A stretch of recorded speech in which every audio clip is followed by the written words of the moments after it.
صلی علی محمد وعلی آل محمد وبارک وسلم۔ السلام علیکم ورحمۃ اللہ وبرکاتہ۔ سورۃ الاعراف آیت نمبر 26 سے لے کر 31 تک۔ اعوذ باللہ من الشیطان الرجیم، بسم اللہ الرحمن الرحیم۔ یا بنی آدم، اے بنی آدم، قد تحقیق انزلنا اتاری ہم نے، علیکم تم پر، لباساً پوشاک، یواری کے ڈھانکے، سوآتکم ستر تمہارے، وریشاً اور زینت کے لیے، ولباسو اور لباس، التقویٰ پرہیزگاری کا، ذالک وہ خیر سب سے اچھا ہے، ذالک یہ، من آیاتی آیتوں سے یا نشانیوں میں سے، اللہ کی، لعلہم تاکہ وہ، یذکرون نصیحت پکڑیں۔ فرمایا، اے بنی آدم، ہم نے تم پر پوشاک اتاری کہ تمہارا ستر ڈھانکے اور تمہارے بدن کو زینت دے، اور جو پرہیزگاری کا لباس ہے وہ سب سے اچھا ہے۔ یہ اللہ کی نشانیاں ہیں تاکہ لوگ نصیحت پکڑیں۔ یہاں سے اولاد آدم سے خطاب ہے کہ وہ احکام بتائے جا رہے ہیں جو آدم کی ابتدائی نسل کو دیے گئے۔ اللہ تعالیٰ نے زمین سے تمہارے لیے لباس کا سامان پیدا کیا، اس میں پوشش یعنی چھپانا جسم کو اور حفاظت بھی ہے، اور زیب و زینت بھی ہے، نیز اس نے دوسرا لباس تقویٰ کا بھی مہیا کیا۔ پہلا جسم کی حفاظت و زینت کا ہے، اور دوسرا روح کا۔ دنیا میں یہ سامان زیب و زینت اللہ کا بخشا ہوا ہے، بس دین کا تقاضا یہ ہوا کہ اس کو کام میں لایا جائے، نہ یہ کہ اس سے گریز کیا جائے۔ اللہ کی عبادت پورے سامان زینت سے آراستہ ہو کر کرو۔ آگے فرمایا، یا بنی، اے اولاد آدم، یا بنی آدم، اے اولاد آدم، لا یفتننکم ہرگز نہ بہکائے تمہیں، الشیطان شیطان، کما جس طرح اخرجا نکلوا دیا، ابویکم تمہارے ماں باپ کو، من الجنت جنت سے، ینزع اتروا دیا، عنہما ان سے، لباسہما لباس ان کا، لیریہما تاکہ دکھلائے ان کو، سوآتہما شرمگاہیں ان کی، انہ بے شک وہ، یراکم دیکھتا ہے تمہیں، وقبیلہ اور قبیلہ اس کا، انہ بے شک وہ، یراکم دیکھتا ہے تمہیں، ہوا وہ، وقبیلہ اور قبیلہ اس کا، من حیث یہاں سے، لا ترونہم نہیں دیکھ سکتے تم ان کو، انا جعلنا بے شک ہم نے کیا، الشیاطین شیطانوں کو، اولیاء رفیق، للذین ان لوگوں کا جو، لا یؤمنون نہیں ایمان لاتے۔ فرمایا، اے بنی آدم، دیکھنا کہیں شیطان تمہیں بہکا نہ دے، جس طرح تمہارے ماں باپ کو بہکا کر بہشت سے نکلوا دیا، اور ان سے ان کے کپڑے اتروا لیے تاکہ ان کے ستر ان کو کھول کر دکھا دے، اور وہ اور اس کے بھائی تم کو ایسی جگہ سے دیکھتے ہیں جہاں سے تم ان کو نہیں دیکھ سکتے۔ ہم نے شیطانوں کو انہی لوگوں کا رفیق بنایا ہے جو ایمان نہیں رکھتے۔ دنیا میں یہ سامان زیب و زینت اللہ کا بخشا ہوا ہے، پس دین کا تقاضا یہ ہوا کہ اس کو کام میں لایا جائے، نہ یہ کہ اس سے گریز کیا جائے۔ اللہ کی عبادت پورے سامان زینت سے آراستہ ہو کر کرو، کھاؤ پیو اور دنیا کی تمام نعمتوں کو اپنے کام میں لاؤ، مگر اسراف یعنی بے اعتدالی نہ کرو۔ دنیا کی تمام راحتوں اور لذتوں سے فائدہ اٹھانا اور اس راہ میں حد اعتدال پر قائم رہنا دین حق کی وہ بنیادی اصل ہے جس کی اولاد آدم کو تعلیم دی جا رہی ہے۔ اللہ کا قانون ازل سے یہ ہے کہ جو کوئی اللہ کی طرف سے مبعوث پیغمبروں کی ہدایت پر چلتا ہے وہ فلاح پاتا ہے، اور جو تکبر سرکشی کرتا ہے وہ ہلاک اور تباہ ہو جاتا ہے۔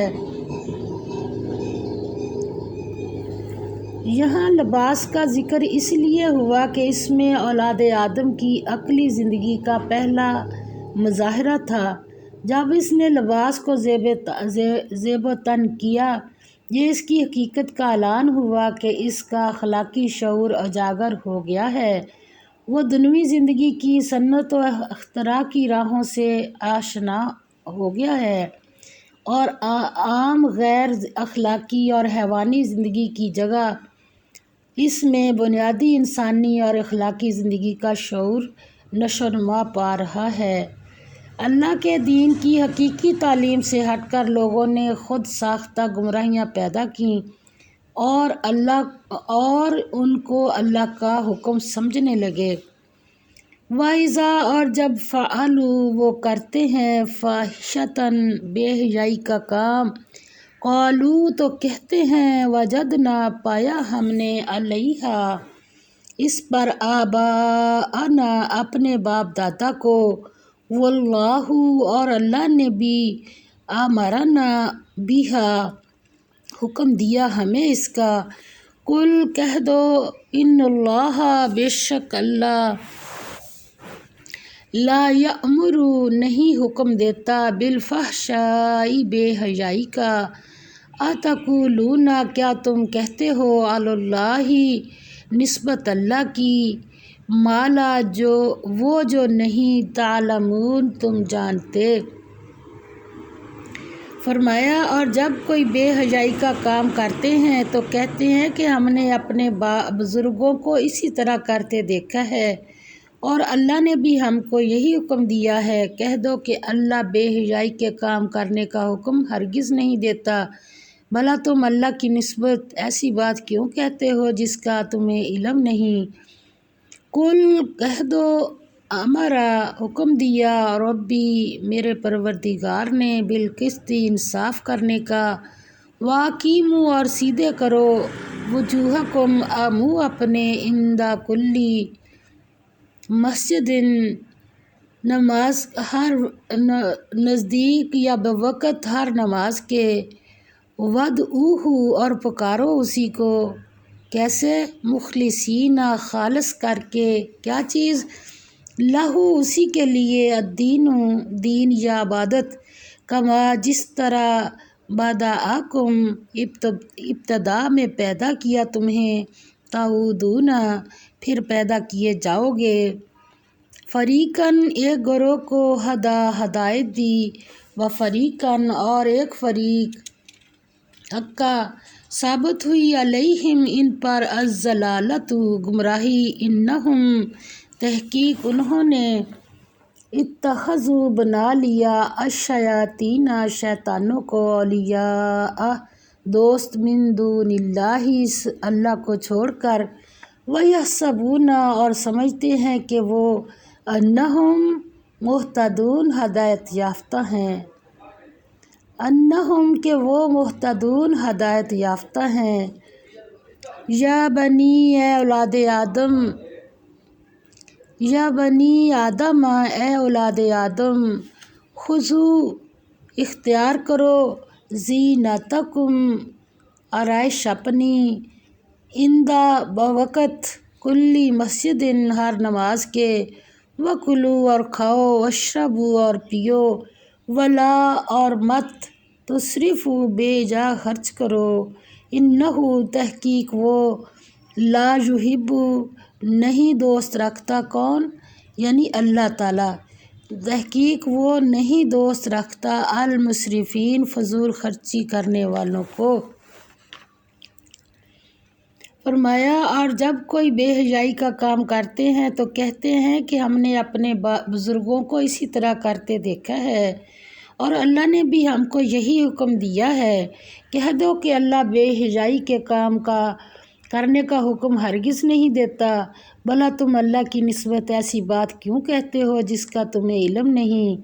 کہہ دو کہ میرے اب جو اللہ نے کام کرنے کا حکم دیا وہ یہ ہیں، کہہ دو کہ میرے پروردگار نے انصاف کرنے کا حکم دیا ہے اور یہ کہ ہر نماز کے وقت سیدھا قبلہ کی طرف رخ کیا کرو اور خالص اسی کی عبادت کرو اور اسی کو پکارو۔ اس نے جس طرح تم کو ابتدا میں پیدا کیا تھا اسی طرح تم پھر پیدا ہوگے۔ ایک فریق کو تو اس نے ہدایت دی اور ایک فریق پر گمراہی ثابت ہو چکی۔ ان لوگوں نے اللہ کو چھوڑ کر شیطانوں کو رفیق بنا لیا ہے، رفیق شیطانوں کو بنایا اور ساتھ کیا، اور سمجھتے یہ ہیں کہ ہدایت یاب ہے۔ اے بنی آدم، ہر نماز کے وقت اپنے تئیں مزین کیا کرو اور کھاؤ اور پیو اور بے جا نہ اڑاؤ۔ کیوں نہ اڑاؤ کہ اللہ بے جا اڑانے والوں کو دوست نہیں رکھتا۔ انہو تحقیق وہ لا یحب نہیں دوست رکھتا، کس کو؟ المسرفین فضول خرچی کرنے والوں کو۔ اب دیکھ لیں ہم کھانے پینے اور ان چیزوں میں کب ہمیں پتہ ہوتا ہے کہ یہ بھی کوئی دین کا حصہ ہے، یا تو ہم صرف خالص یہ سمجھتے کہ ادھر تو ٹھیک ہے دین ہے مذہب ہے، مگر کھانے پینے میں کہاں مذہب آ گیا؟ ہم کبھی دھیان کرتے ہیں ان باتوں کا؟ اور پورا رکوع اسی طرح سے آیا ہے کہ کھانے پینے پہ بات ہو رہی، پہننے کے اوپر بات ہو رہی ہے۔ فرمایا گمراہی کا سب سے بڑا سا چشمہ اپنے بزرگوں کی جامد تقلید ہے، کیونکہ مشرکین عرب کی بھی سب سے بڑی دلیل یہ تھی کہ ہم نے اپنے بزرگوں کو ایسا ہی کرتے دیکھا ہے چاہے وہ کچھ بھی نہ جانتے ہوں۔ اسی طرح دین حق کی 3 باتیں بنیادی اصول بتا دیے۔ پہلا عمل میں اعتدال، دوسرا عبادت میں اللہ کی طرف یکسوئی۔ عبادت میں اعتدال کیا ہے کہ صرف جب عبادت کرے تو پتہ بھی ہو کس کی کر رہے ہیں۔ دین کو اللہ کے لیے خالص کرنا، دین کو اللہ کے لیے خالص کر کے پکارو، یعنی دین کی جملہ باتوں کو صرف اللہ ہی کے لیے مخصوص کر دو۔ یہ آیت توحید کے تصور پر اصل اصول ہے۔